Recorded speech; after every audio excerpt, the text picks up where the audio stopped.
বিসমিল্লাহির রহমানির রহিম।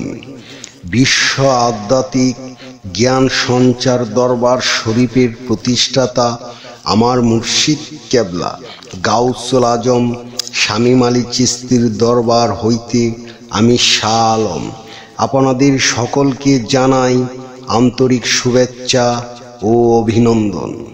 আমার মুর্শিদ কেবলা গাউসুল আজম শামীম আলী চিশতির দরবার হইতে আবারও কিছু আলোচনা নিয়ে আপনাদের সামনে হাজির হইলাম। আশা করি সকলে ভালো আছেন এবং সকলেই মনোযোগ সহকারী এবং ধৈর্য সহকারী শুরু থেকে শেষ পর্যন্ত সম্পূর্ণ আলোচনাটি শুনুন।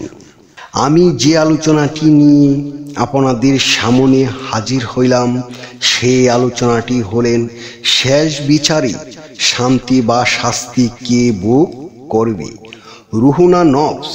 এই নিয়ে কিছু তত্ত্ব আলোচনা করিব, তাই সকলেই মনোযোগ সহকারী এবং ধৈর্য সহকারী শুরু থেকে শেষ পর্যন্ত সম্পূর্ণ আলোচনাটি শুনুন। শুরুতেই বিশ্বের সকল স্তরে লোকদের উদ্দেশ্য করে বলছি, আমার লক্ষ্য আমার মুর্শিদ কেবলা গাউসুল আজম শামীম আলী চিশতির লেখা গ্রন্থের বিষয়বস্তু আপনাদের সামনে উপস্থাপনা করা, যাতে আপনারা সকলেই হাকিকত জানতে পারেন, বুঝতে পারেন এবং হাকিকতের জ্ঞান নিতে পারেন। আমি যে আলোচনাটি নিয়ে আপনাদের সামনে হাজির হইলাম, এই আলোচনাটি আপনাদের জন্য অনেক গুরুত্বপূর্ণ। এই আলোচনার মাধ্যমে আপনারা সকলে জানতে পারবেন শেষ বিচারে শান্তি বা শাস্তি কে ভোগ করবে, রুহুনা নফস। তাই সকলেই মনোযোগ সহকারী এবং ধৈর্য সহকারী শুরু থেকে শেষ পর্যন্ত সম্পূর্ণ আলোচনাটি শুনুন। শেষ বিচারে শান্তি বা শাস্তি কে ভোগ করবে, রুহুনা নফস। এই প্রশ্নটি এলমে তাসওয়াফ বা ইসলামিক দার্শনিক চিন্তার গুরুত্বপূর্ণ একটি অংশ। আপনাদের সকলের সম্মুখে ইসলামী দৃষ্টিকোণ থেকেই ব্যাখ্যা দিব। সকলেই মনোযোগ সহকারী এবং ধৈর্য সহকারী আমার এই আলোচনাটি না টেনে সম্পূর্ণ শুনুন। রুহুকে আল্লাহ নিজে ফুঁকে দেয় একটি পবিত্র সত্তা, যা মূলত নিষ্পাপ।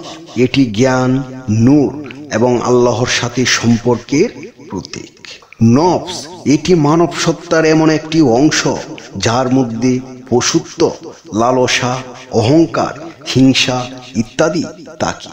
এটি বিভিন্ন স্তরে পরিশুদ্ধ হতে পারে, যেমন আম্বারা, লাওয়ামা, মুত্তামিন্না।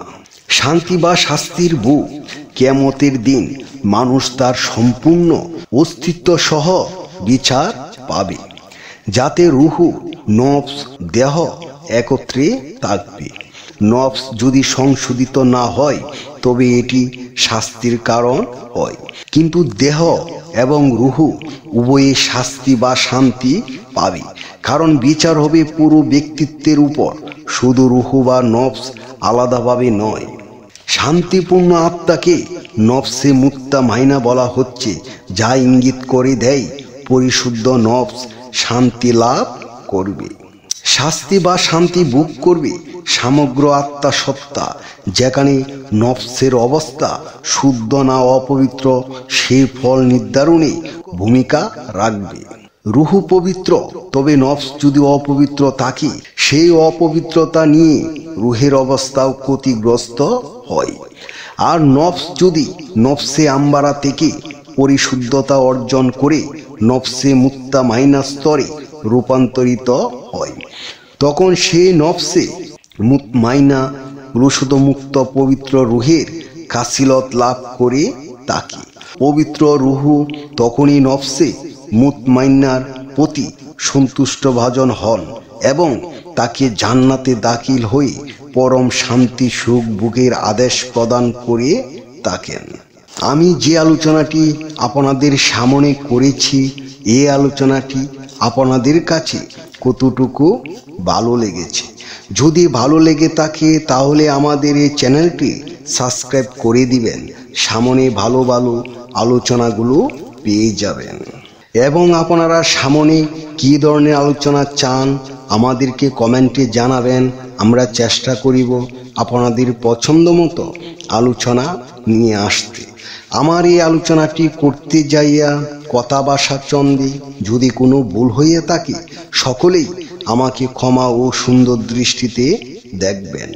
সকলেই আমার জন্য দোয়া করিবেন, আমি যেন আপনাদের সামনে ভালো ভালো আলোচনাগুলো নিয়ে আসতে পারি এবং শোনাইতে পারি। সর্বশেষে সকলের চরণে হাত রেখে একটি কথা বলতে চাই, আল্লাহ গোপনেরও গোপন। সেই গোপনকে পাইতে হলে একজন কামেল মুর্শিদের কাছে যাইয়া বায়াত গ্রহণ করি। সেই গোপন ইবাদত ও গোপন সাধনার মাধ্যমে আল্লাহকে লাভ করিতে হইবে।